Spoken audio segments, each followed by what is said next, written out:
ئەی مرواری بەرۆکچی مانگەکانی ساڵ بەخێر بێی بۆ ئەم ژیانە پەک و قەدرت چەندە سەنجین و گرانە ئەمڕۆ حەپەشموردەی ئێمە کە زۆر دەمێکە حەیرانە لە سایتدا دەشنێتەوە وا دەزانێ بەهارێکە و سەردەمی گەشت و سەیرانە کە ماهی یەکشەوە دێت و چیا و دەشتی نیشتیمان دەگرێتەوە کە دەفتەری بڕ حکمەتت پەرەپەرە دەکرێتەوە شریتی کردار و وتە و خەندە و مۆرە و گرمە و سرکە و نیگاکانمان بەجارێ هەڵدەکرێتەوە دڵان دەبنە دەفتەر و یادگاری تەمەنمان دەنووسرێتەوە یادگاری وەرزی گوناه کە تۆوی دڕکمان هێنا و لەسەر وەردی تەمەن چاندمان ئاوی غەفڵەتمان تێگرت و هەر خۆشمان بووینە باخەوان درک چرۆی کرد و ڕووا و قارونی کرد بەخۆمان و کارنامەوە یەک پارچە بووینە درکەجار ئەوەندە دڕچی تاڵ و تیژ چەقیە ناو ڕۆحی ئێمە ڕۆحی هەلا هەلا کردین هەتا بووینە نێچیرێک و گیرایە ئەو تەڵەی دوژمنە فریو دەرەکە بۆ ئادەم و حەوای خێزانی دانابوو ئێستا ئێمە لەسەر خاچی گوناهباری وەکو باپیرە و داپیرە هەر ڕەببەنا ظەلەمنا دەڵێینەوە چاوەڕوانی هانایەچین دە ئەی هانای خودای باری فریاکەوە لەناو ئەم بیری غەفڵەتە دەرمان بێنە خەو لە چاومان بتارێنە بنرچێنە ڕاپەڕن کەی کاتی خەوە بێدارمان کە لەم وڕێنەی کە هەموو دەم دەیڵێینەوە و دەیڵێینەوە وڕێنەی داری خولود و وڕێنەی موڵکی بێپەروا کەوا نازانین ئەم ڕێگا ببڕێتەوە و بە بارانی ڕۆژەکانمان بەفری تەمەن بتوێتەوە کە گشت ڕۆژێ ئازیزانمان ئەسپەردەی ناوشاری خامۆشان دەکەین و پاچ و خاکە نازەکانمان دەنین بەسەر شانمانەوە و دەینەوە ژێر ئەم کەپرە هاوی نەمان و بیرمان نییە ئێمەش هاکا کەوتینەڕێ بیرمان نییە کە میوانین لەسەر ئەم سفرە ڕازاوە سێ چوار ژەمێ نان دەخۆین و ئیتر دەڕۆین بۆ شاری خامۆشان بۆ ناوکۆڕی مەرگ نۆشان بۆ کاروانی سەرای کفن پۆشان دەی ڕەمەزان فریاکەوە پێڵووی چاوەکانمان وازکە و بە مشتێ ئاوی کەوسەری خەوەکەی لێ بتارێنە و ڕوومان بەرەو قیبلەگای حەق وەرچەرخێنە و فەرمومان کە بۆ سەربەرماڵ بۆ سەرسەکۆی پەشیمانی و بۆ لای جۆگەلەی فرمێسک و بۆ نۆشینی ئاوی تەوبە و شۆرینی چڵکی گوناه و هەڵمژینی بۆنێکی ڕەوزەی پیرۆز ڕەمەزان وەرە بازار و وەرە ماڵمان سەرنجێ بگرە لە حاڵمان ئەی دۆستی گیانی بەگیانی بپرسە لە هەواڵمان لەم ناوقوڕەدا ئەوق بووین دەستێک بدەرە باڵمان ئەزانی وایان زەمانگا ئەو هەموو ئاوە دەنۆشین کەچی تێنوێتیمان ناشکێ و کسکەمانە بۆ قومێ ئاو ئەو هەموو نانە لوش ئەدەین کەچی برسێتیمان ناشچێ و هەڵپەمانە بۆ لە تێنان نیازی لیقای سەروەر و گەشتی بەهەشتی پڕبەر و خەیاڵی نۆشینی کەوسەر لەسەرمانە و ڕێگای سەفەری تولانی لەبەرمانە و کەچی مخابن تەمەڵین هەر تێناگەین و تێناگەین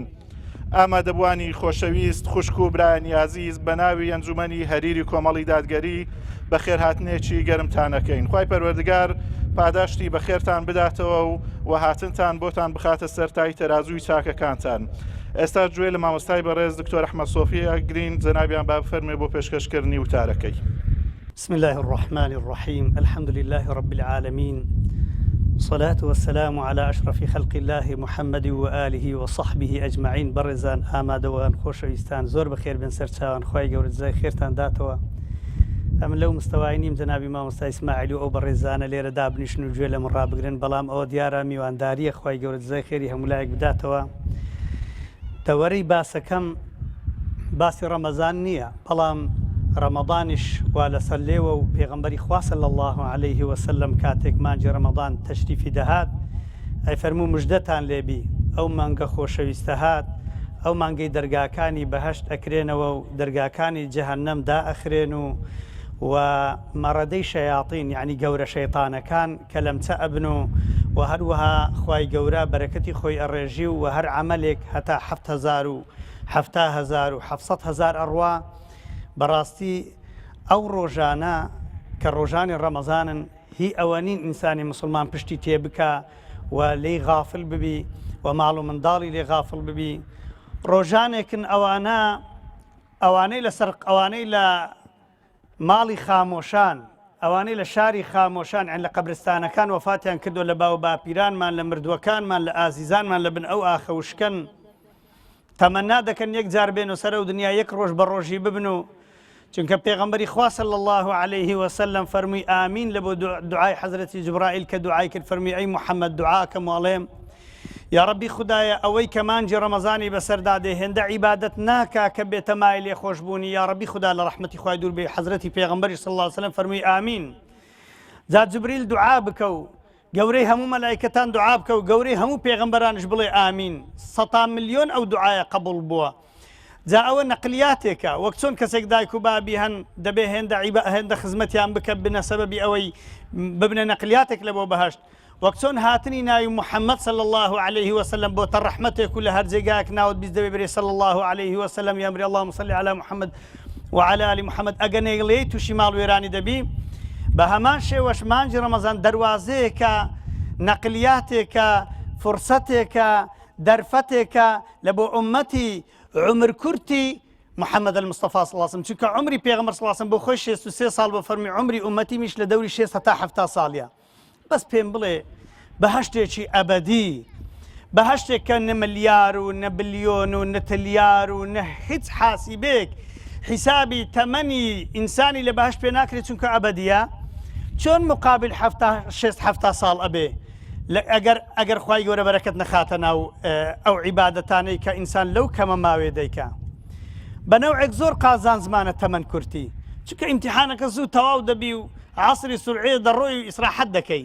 بەنەوعێکش زۆر زەرەرمانە لەبەرەوەی ئەگەر لە بیدایەتەکەی باشت نابی لە نیهایەتەکەی لەوانێت تووشی خراپێک بی. بۆ ئەوەی بیدایەتەکەمان عەرەب دەڵێن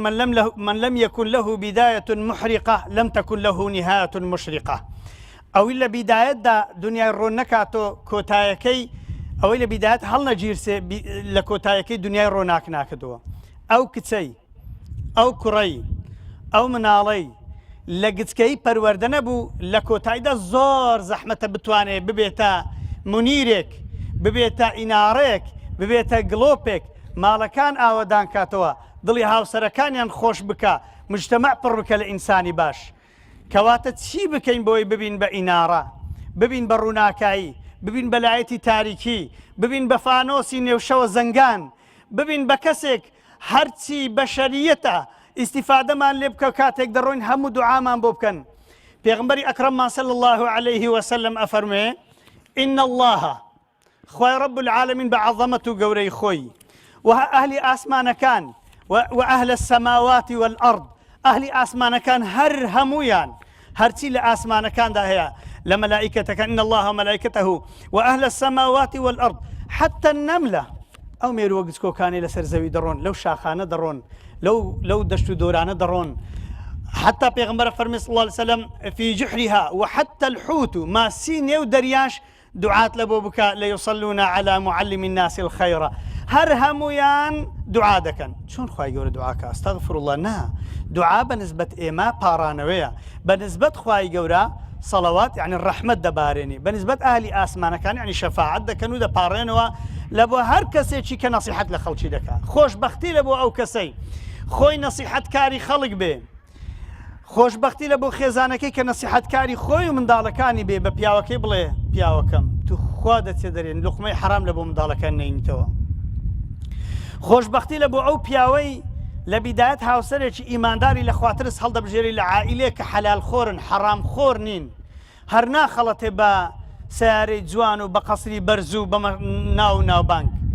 خۆشبەختی بۆ ئەو کەسەی بناغەی خێزانەکەی بە ئیمانداریەوە ئافرەتەکە لەبەر ئیمانداری پیاوێک هەڵە بژێری پیاوەکەش لەبەر ئیمانداری ئافرەتێک هەڵە بژێری منداڵی ساڵحیان دەبن والبلد الطيب يخرج نباته بإذن ربه زەوی باشتی باشی لێشین دەبێ. بۆیە خۆشەویستان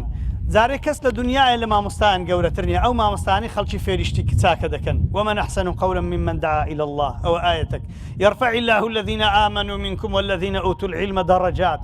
ئیماندار زۆر بەرزن لە لای خۆ بەڵام ئەهلی عیلم لەنەوە ئەو ئیماندارانە کە عیلمیان هەیە لەسەر عیلمەوە عیبادەت دەکەن و نەسیحەت دەکەن زۆر بەرزترن لە لای خوای گەورە. خوای گەورە حەشرمان لەگەر ئەوان بکە ئەگەرچی ئێمە ئەو عیلمە صەحیحەشمان نەبێ وەکو ئەوان. یەکەم معلم و مامۆستا کەواتە زانیتان تەوەرەی باسەکەم مامۆستایە هەبوونی ئوستادێکی باش مامۆستایەکی باش شەیخێکی باش شێخی تەریقەتوانە نا شەیخ یعنی مامۆستا پێشەوە قودوە چاوی لێ بکەین تەماشای بکەین لێی فێر ببین لێی تێبگەین بەوی پێ بگەین بە ئیزنی خوای گەورە. یەکەم مامۆستا باوکە دوایە دایک ئەو دایک و باوکەی لە گچکۆکەی ڕامنداڵی خۆیان پێدەگەین فێرە ڕۆیشتنی دەکەن فێرە دادا و بابەی دەکەن وردەوردا. خۆشەویستان ئەنگۆ تەماشەکەن لە ڕەوزەی پێدەرن باخچەی ساوایان لەو کاتیەوە مامۆستات هەیە هەتا دکتۆراش تەواو دەکەی ئەوانەی دکتۆراش تەواو دەکەن چەند بەحثێک پێشکەش دەکەن بۆی تەرقیە بکەن ببنە ئوستاز مساعید و ببنە پرۆفیسۆر ئەوانش دەبێ مامۆستا دابنیشن بەحثەکان تەقیم بکە هەڵبسەنجێنی. کەواتە لەو ڕۆژ منە المەهدی ئیلە اللەحدی لەسەر لانچێ هەتا دەچێ ناو قەبریش لە ناو قەبریش مامۆستایەکی دینن دەڵێ یا فولانە بنە فولان فلانی کوڕی فلان ئەتۆ مردووی ئەمن ئێستا تەلقینت دەدەم خۆت هەشیارکەوە چونکە ئینسان لە کاتی مردنێ زۆر مشاوش دەبێ و هیچ ژانێک لە ژانی مردنێ بە قووەتر نییە. حتا پێغەمبەر صلی الله علیه وسلم ئەفەرمێ ئەگەر مردیتان کەفن کرد کفنێکی جوانیان بکەن چونکە بەو کفنەی سەردانی جیرانەکانی خۆی دەکە لە قەبرستانی سبحان الله. یعنی مردی کاتێک هەشارە بیت و تەماشی خۆی دەکە و نەسیحەتێکی چاکرا لەلایەن مامۆستایەکی یان لەلای هەر کەسێکی یان لە ژیان پێگەیشتە جوابی مەلایکەتەکان دەداتەوە لەوێش پێویستی بە مامۆستای هەیە من المهدی لەسەر لانچێ کە پێغەمبەر صلی الله علیه وسلم فەرمێ لە گوێی ڕاستی بڵێ الله ئەکبەر الله ئەکبەر هەتا الله ئەکبەری جەنازەی دادەنێ گوێ لێ دەبی هەر پێویستی بە مامۆستای هەیە و دەبێ مامۆستایەکی هەبێ. ئەوانەی مامۆستایان نییە زۆر خراپ تێدەکەون ئەوانەی مامۆستایان نییە نە بەخۆ پێدەگەن نە بەخۆ تێدەگەن نە خەڵکی بەکەلچەوەش دێن پێشەواتی خەڵکی بکەن پەنا بەخوای گەورە. کەواتە ئازیزان و خۆشەویستانم مامۆستا ئاسانکاریت بۆ دەکا مامۆستا دەیەوێت نەڕوخێی ئەوانەی مامۆستانیە زوو دەڕوخێن تووشی ئینتیحار و خۆکوشتن دەبن تووشی ئیفلاس بوون دەبن تووشی ماڵوێرانی دەبن. مامۆستایەک تامانێکی هەیە هەمووی سەرف کردووە خڕ و پڕ لەبەر دەستی توی دادەنێ و نەسیحەتت دەکە بۆ جێ لە ڕناگری بۆ بێ مامۆستا دەژی لەوانەیە بڵێن جا مامۆستازان مامۆستا چەند زۆرن وەڵڵی ئازیزانم مامۆستا هێندەکە من لەکەم کەمترن باوەڕ ناکەم لەو شارە گەورەی ئێوە مامۆستای شتابی ڕێزم لە هەموو مامۆستایان هەیە. ئەگەر تۆ کەسێک نەبی منداڵی خۆت بێ لای تەجویدێکی جوان لە بیدایەت پێ بڵێ دەی ئەوانەی لێرانە لە سەنتەری حیکمە قورئانە دەڵێنەوە ڕاتان لە قورئانێکی هەن مامۆستایە لە پێشنوێژی دەی کەواتە مامۆستامان نییە هەر لە تەجویدەوە بگرێ کا مامۆستا زۆر کەمن ئەو مامۆستانەی کە هەشن تااقەتی دەرسیان نییە سەلامە دات و لە نوێژی خۆ پیرەمێردێک شەتوانی پێش نوێژێ بکە دەڕواتە دەرێ سەلام لە کەس ناکە. ئازیزانم بگەڕێن خوا عالم الغیبە پێم شەرم نییە و مامۆستانە قەومی عشیرەتی سوورچینین بەڵام لەو منتیقەی سوورچیان مەلا نەبوون لە وەختی خۆی کاتی خۆی باپیری من نوێژی جێژنی لۆسێ گوندان کردیا نوێژی جێژن لەبەرێ مەلا نەبووین ئەو گوندانە ئەو منتیقی هیچ مەلایەکی دوازدە عیلمی تێدا نەبووە واللهی ئەوڕۆ لەو ڕۆژی زۆر بێ مەلا و عالمترین واللهی زۆر بێزاناتری کوانن زانایانمان کا لە مەسیفی بگراتە حەج و مەرە زانایەکم پێ بڵێ مجتەهید بێ کوڕە هەم کوردستانی مجتەهیدێک بێ یەک مجتەهیدمان نییە یەک عالمی گەورەمان نییە تەلاق و نیکاح و مەشاکلەکانمان لە بۆ حەل بکە. ئیدەن ئێمە ئێستا لە قەیرانێکی زۆر گەورەی بێ مامۆستایەتیدان منداڵەکانتان بنێرن ببن بە مامۆستا مەدرسە هەن با بن لە فەقیهاتی ڕا دەست پێکەن لە حیفظی قورئان دەست پێکەن لە تەجویدێکی صەحیحەوە دەست پێ بکەن با ماڵوێران نەبین بێبارانی ناخۆشتر نیە لە بێ مامۆستایەتی بێ مامۆستایەتی لە بێبارانی نەخۆشترە لە بێ ئەرزاقی ناخۆشترە لە قەیران ناخۆشترە لە هەموو قەیرانەکان و لە هەموو قەیران و سەیرانەکان ناخۆشتر با قەیران و سەیرانت با قەیرانت هەبێ با سەیرانت نەبێ با خۆشیت نەبێ با برنجت نەبێ با گۆشت نەبێ بەڵام مامۆستات هەبێ عالمت هەبێ. کەواتە ئازیزانم ئەتۆ وەستایەکی دیوارت نەبێ و دیوارێک دروستکەی دوو ڕۆژان دەڕوخێ کەواتە مامۆستایان بۆ ئەوەن خەڵک نەڕوخێ وەستای دیواری مامۆستایە لە بۆ دیواری لە بۆ عەمەلەکانی بەڵام ئەمن مامۆستام لە بۆ ئیسلام لە بۆ دین لە بۆ قورئان لە بۆ فێرکردنی کەلیمەی ئەشهەد ئەن لا ئیلاهە ئیلا الله و ئەشهەد ئەنە محەممەدە ڕەسوول الله بۆ نوێژەکانتان کوا نوێژەکانمان پێغەمبەرە فەرمێ صلی الله علیه و سلم لە ئاخری زەمانی لە 100 کەسی یەک کەسی خاشعی تێدا نابینی نوێژەکەی بە خشوع بکە نوێژ دەکا ئەگەی لە نوێژەکەی نییە زۆر کەمن ئەوانەی نوێژی بە جوانی دەزانن. کەواتە خۆشەویستان و بەڕێزانم با بزانین مامۆستایەکی چۆنمان هەبێت جارە پێش وەخت ئەو مامۆستای هەتە دەبێت مخلیص بێ دەبێت عەفیف و پاک بێ دەبێت مامۆستایەکی بەڕەحم بێ خوای گەورە بە پێغەمبەری خۆی فەرمووی ولو كنت فظا غليظ القلب لانفضوا من حولك ئەگەر هاتوو ئەتۆ مامۆستایەکی بەڕەحم نەبی کەس لە دەورەت نامینی ئەی محەممەد صلی الله عليه وسلم پێغەمبەر بەو پەڕی ڕۆح بەڕەحمیەوە ئەتۆ بەڕەحم نەبی خێزانەکەت لێت هەڵدێ منداڵەکانت لێت هەڵدێن جیرانەکانت تحملی توان نییە کێ مەجبوری ئەوە کچی خۆ بداتە کوڕێکی عەسەبی و دائیمەن ناوچەوانی بە عەبوسی قەمتەریر بێ چێ ئامادەیە دائیمەن زیرانەتی کەسێک کە هەموو ڕۆژێ سیلاحی لەو دەستەی لە دەستەکەی دشی چەقۆ بێ دەبێ بە ڕەحم بین بەرامبەر یەکدی بەتابەتی بەرامبەر مسلمانان بەرامبەر غەڵەت بەرامبەر هەڵا بەرامبەر ضەعیف بەرامبەر ناقصات العقول بەرامبەر ئەو منداڵانە هیچ نازانن ئیوا هەی گەورە بووە پیر بووە ئەزانی دەبێ منداڵ هەموو شتێکی بزانی با بە منداڵ نازانی بە ڕەحم بەلەگەری کەواتە دەبێت عەفومان هەبێت دەبێت تەبەسسومان هەبێت دەبێت پێکەنینمان هەبێت دەبێت بە خەندە بین لەگەڵ یەکتری مامۆستا دەبێت ئەوانە هەبێت کوانن مامۆستا من مامۆستایەکتان پێ ناسێنم بۆ خۆتان و ئەولادتان بیکەنە گەورەتن مامۆستا ئەعظەم مامۆستا ئەکرەم مامۆستا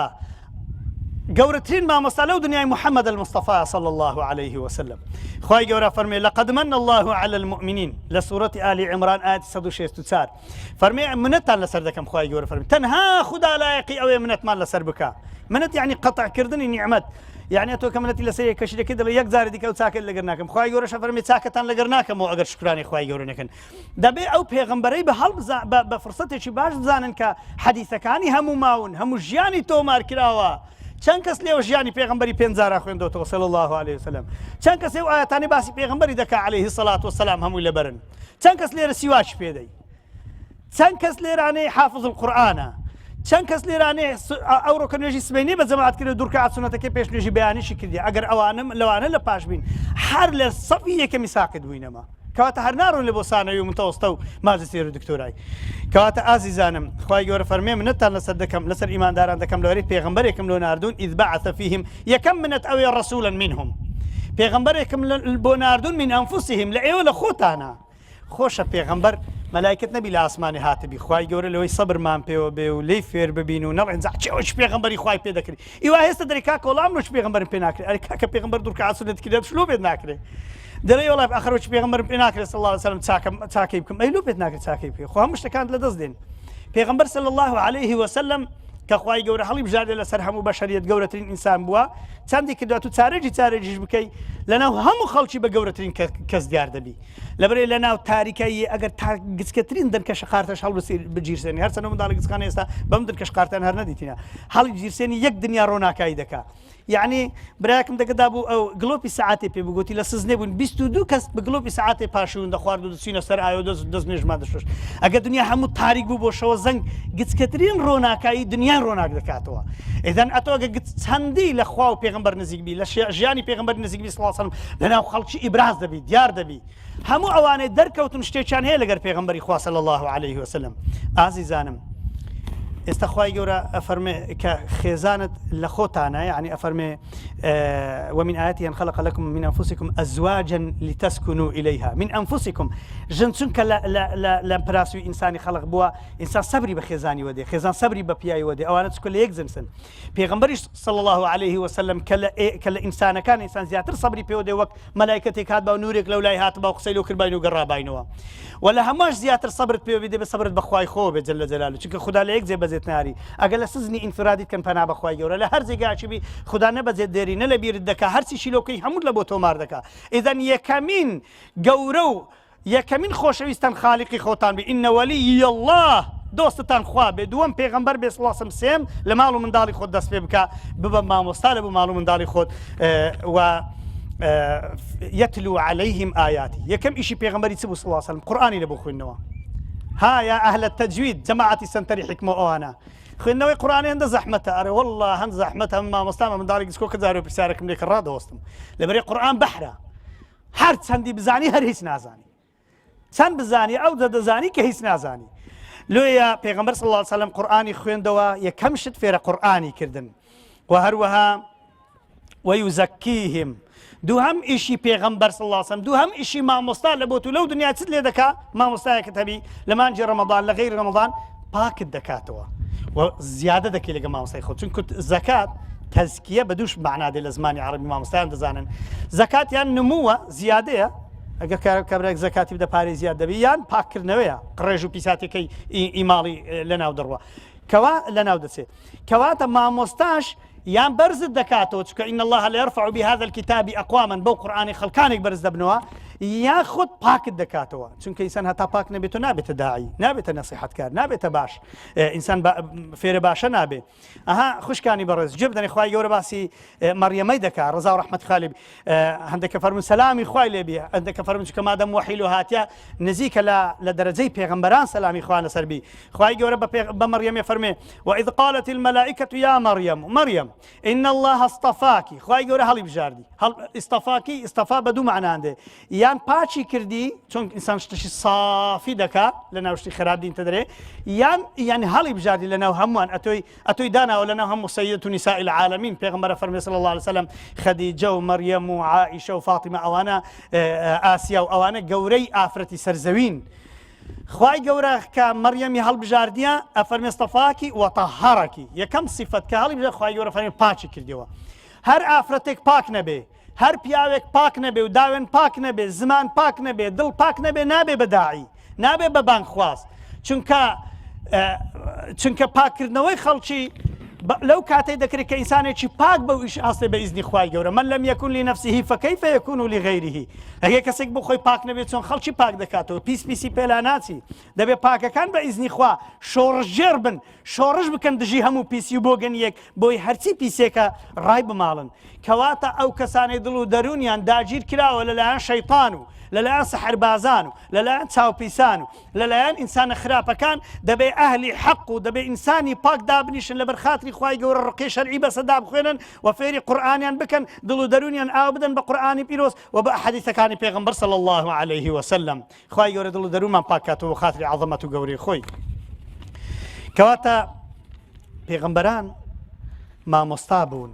ئێمەش مامۆستایەکی پاک دەبێ هەڵبژێرین چونکە پێغەمبەران بۆیە مامۆستا بوون چونکە شاهد بوون بەسەر خەڵکی پێغەمبەر صلی الله عليه وسلم دانیشت بوو فەرمی عەبدوڵڵای کوڕی مەسعود اقرأ علي القرآن قورئان بەسەدا بخوێنە فەرمی ئەقرأ عليك وعليك أنزل قورئان لەسەر تۆ بخوێنم لەسەر تۆش نازل وای پێغەمبەری خوا قورئان هەموو هاتە ناو دڵی تو قال إني أحب أن أسمع من غيري حەزەکەم لە غەیری خۆ جەم لە قورئان بێ ئەفەرمێ فقرأت عليه سورة النساء حتى جئت إلى هذه الآية فكيف إذا جئنا من كل أمة بشهيد وجئنا بك على هؤلاء شهيدا فالتفت إليه قال حسبك الآن فالتفت إليه فإذا عيناه تذرفان فرمي عبد الله لهم بخينا قرآن مسر خينا سورة النساء تلو يك آية تلو دو آية مسر خينا هتا جيش مو آيتي كأفرمي دبي حالتون به همو پیغمبران شاهد لسر أمتك خوان أي محمد أتو شاهد لسر أمتي خود أتو شاهد لسر أمتي خود يعني پیغمبر صلى الله عليه وسلم هذا بالراب وستي يك كدين لبود جهنم درين يا رسول الله أو كسا أمتي تبو لايق بستجهنم شاهدي پێغەمبەر بە گریانەوە فەرمی بەسە عەبدوڵڵا چیدی مەخوینەوە یعنی پێغەمبەر صلی الله علیه و سلم تحملی وی نەکرد ئەو ڕۆژەی بەبیر بێتەوە وەختی شاهدی دەکە بەڵێ ئەوە ئومەتی منە بەڵێ ئەوە لە ئەولادی خۆم خۆشەویستترە ئومەتی منە خۆشەویستمە بەڵام لەبەرەوەی گوناهی کردنە بەڵێ مستحقی جهەنەمێ لە پێش پێغەمبەری دیبی بێهایەنە ناو جهەنەمێ والعیاذ بالله یا ڕەبی خوایە پەنامان دەی پێغەمبەر گریا صلی الله عليه وسلم چونکە شەو ڕۆژ هاواری کرد ئومەتی لە قیامەتا فەرمێ ئومەتی دوعای لە بۆ ئومەتێک حتا حەزرەتی جبرائیل فەرمووی یا رسول الله خوای گەورە وعدی داوە شتێکی وانە کە کاتۆ نیگەران بێ ئەی پێغەمبەری خوا بە ئومەتەکەت کەواتە ئەو پێغەمبەرە بەڕەحمە ئەو پێغەمبەرە ڕەحمەتەن للعالەمینە دعای کردووە بۆی خەڵک نەچیتە جەهەنەم بەڵام کە کەسێک دەستە جەهەنەم دەبێت شاهدی لە بۆ بدات و يعني بالعكسش ئەوانەی ئەسنە بەهەشتش پێغەمبەر صلی الله عليه وسلم بەعکسی وان شاهدیش دەدە بەڵێ ئەوانەش مستحقی بەهەشتن ئەکبەر تەجەموعی بەشەری گەورەترین کۆبوونەوەی ئومەتی محەممەد صلی الله عليه وسلم ئەوەل و ئاخر لە پێغەمبەر محەممەدیەوە صلی الله عليه وسلم هەتا ئەگەتە ئاخر بەشەری کە وەفات دەکا کە دەڵێ ئەشهەدو ئەن لا إله إلا الله وأن محمد رسول الله وفاتەکە هەر هەموویان لەسەر حەوزی کەوسەری کۆبنەوە هەر هەموویان کۆبنەوە پێغەمبەر صلی الله عليه وسلم طبعا ئەوانەی ئەچنە بەهەشتێ ئەوانەی حەوزی کەوسەریان بە قسمەتە بێ پێغەمبەر صلی الله عليه وسلم لەسەر مینبەرێکی بەرز تەماشا دەکەتێ یەکێک کە بە ناوی بابشیانەوە دەیان ناسی پێغەمبەر عليه الصلاة والسلام الله یا ربی خوا لەوان بین بۆ خاتری عەظەمەت و گەورەی خۆت یا ربی خوا ئەو ڕەمەزانە و هاتنی ئەو ڕەمەزان بێتە سەبەبی ئەوەی و بەرشەفاعەتی ئەو خۆشەویستە بکەوین و خاتری عەظەمەت و گەورەی خۆت ئەو جا پێغەمبەر صلی الله عليه وسلم یەکێکە مەرحەبایانەکە هەندێکیان بەدەستی مبارەک ئاویانە داتێ و ئاو ئەخوانەوە لەو ئەو کەسەی لە حەوزی کەوسەر ئاو بخاتەوە ئەبەدەن لا یەظمەئ ئەبەدا قەت تێنی نابێت و جارێکی دیکە یا ربی خوای گەورە ئەو حەوزە کەوسەرەشمان بە قسمەت بکە ئازیزانم ويعلمهم الكتاب والحكمة پێغمبەر هاتۆ فێری تعلیمی کتابمان بکە باشە فەرقی یەتلوهوی دەگە یعلمهوی چ بوو يتلوه ويعلمهم يتلوه يعني خوێندنەوەی اعتيادي يعلمهم يعني أحكامەکانیان فێر بکە ئەو پێغمبەر هاتیە صلى الله عليه وسلم أحكامەکانی قورئانتان فێر دەکا والحکمە يعني حەدیثتان فێر بکە حکمە يعني حەدیث هەر کەسێک بڵێ ئیسلام تەنها قورئانە ئەوە مەبەستیەتی کافرت بکە دەبێ بڵێ ئیسلام پێک هاتووە لە قورئان و لە حەدیث لە ڕێگای تورکیای بووم لە ئەو پاسە درێژانە هەیە دانیش بووم لە کنگەنجەشی گوتم ئەتو چی دەکای گوتی ماجستێری دەخوێنم لە جامیعەی زەنجیل لە محافظەی وان گوتم ئەدی فکرت چییە گوتی وەڵام پێشە ئیسلامی بووم گوتی دوای بوویمە قورئانی گوتم یعنی چی قورئانی گوتی یعنی بەس بڕوان بە قورئانی بڕوان بە حەدیث و شتوانی بەس قورئان و تەواو هێزە گوتم خۆ